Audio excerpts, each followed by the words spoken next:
Welcome to this week's edition of World Crisis Radio. This is Webster Tarpley speaking from Washington, D.C. Now, as we go into the Memorial Day weekend, we're naturally reminded again of the horrors of war, this holiday instituted after the American Civil War, that immense, useless slaughter fought in the name of vile causes like secessionism, slavery, and otherwise reflecting a British Empire world offensive, which included the Crimean War attack on Russia, the Great Mutiny in India with the attendant massacre, Napoleon III, puppet ruler of France, attacking in Mexico as well as in Indochina, the Spanish seizing Santo Domingo once the U.S. was locked in the Civil War.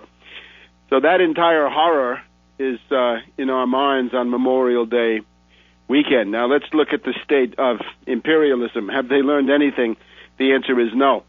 The one thing we can say is that if we look now at the first 5 months almost of the great revolutionary year or counter-revolutionary year of 2011, the rhythm of the imperialist attack has decidedly slowed. At the beginning of the year, they were hoping to overthrow one regime per month, and perhaps more. In January, they overthrew Ben Ali of Tunisia with a military coup planned behind the scenes, a putsch, a palace operation, but with a bunch of young idealists and dupes out in the public square who really thought that they had overthrown a government. Well, dear friends, unfortunately, street demonstrations do not add up to a struggle for power unless you've got something more than that. You better have a leader, you better have a program, you better have an organization,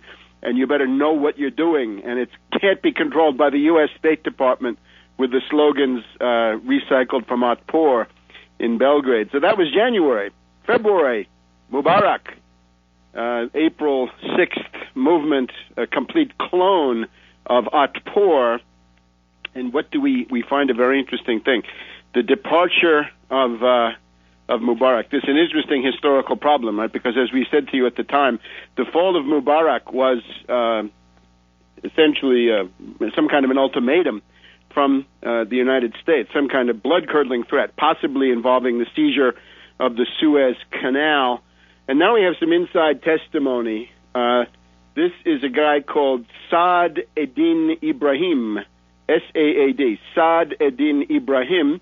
He's back in Egypt from exile, and of course one of the first things he has to do is to talk to Lally Weymouth, the very charming representative of the family that owns the Washington Post. She's essentially one of the relatives of the late Catherine Meyer Graham, who died 10 years ago this summer. So here we are, Monday, May 23rd, in the Washington Post, the uncertain legacy of Tahrir Square. So this is one of these special interviews that Lally Weymouth does, and at a certain point, she asks, the army decided to get rid of Mubarak, right? ? So here's what our dear friend Saad Ibrahim, the insider, says. The Egyptian chief of staff, that's Tantawi, on orders from the White House, was escalating the pressure. Oh, the Egyptian chief of staff was receiving orders from the White House in Washington, D.C. He was escalating the pressure. President Obama's advisors, says Saad Ibrahim, are my good friends Samantha Power and Michael McFaul, and they asked me to come to Washington. They relied on me as a source. After Mubarak's second speech, remember the second speech was the one where he said, I'm not leaving. That was, I guess, the Thursday, was it? After Mubarak's second speech, Obama became convinced that Mubarak had to go. And that's when the blood-curdling ultimatums were made, and then finally Hosni capitulated the next day. But isn't this interesting? It confirms the thesis here. This was a palace coup, a military putsch organized by the CIA the Egyptian Chief of Staff, Tantawi, the guy who's running the show now, on orders from the White House, was escalating the pressure. And here we have what I was writing already in January. Samantha Power is one of the key people in this coup process, right? She stays in the background. She doesn't come out and shoot her filthy mouth off, her potty mouth that she had going in the British Isles during the 2008 campaign. She had to retreat into the shadows after that. There she has stayed. That's, of course, Cass Sunstein's wife.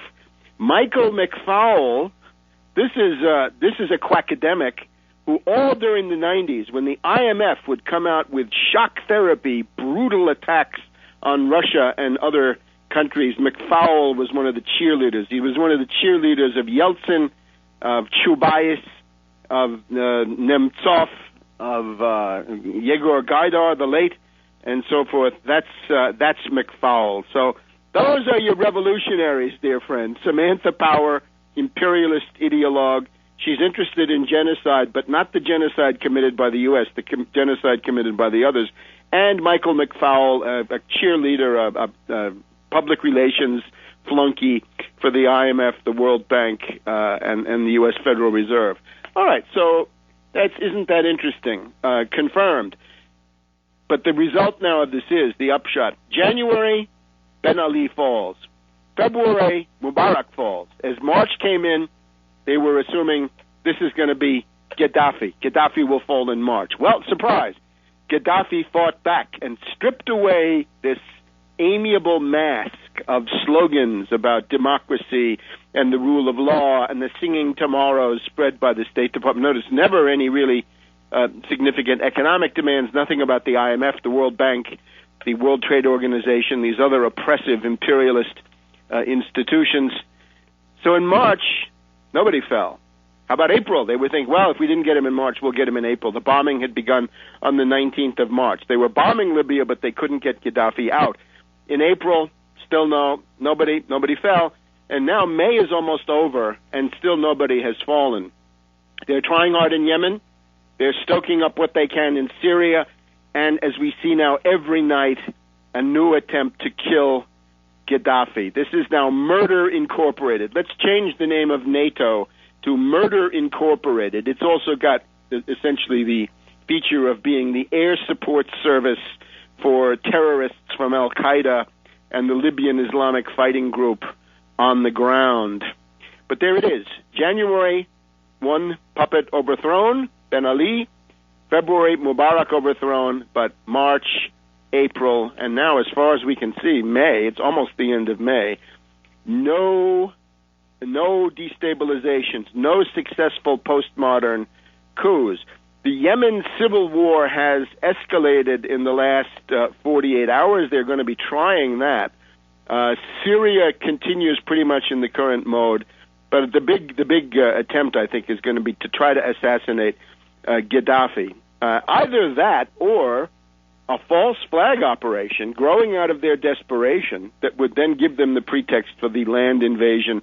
They could at least go in and drive Gaddafi out of Tripoli and other cities, but then we would be back to the Black Hawk Down. And speaking of Black Hawk Down, the French and the British are in a flight forward. They are desperate. These, of course, are bankrupt powers. This is the financially bankrupt as well as being morally and politically bankrupt.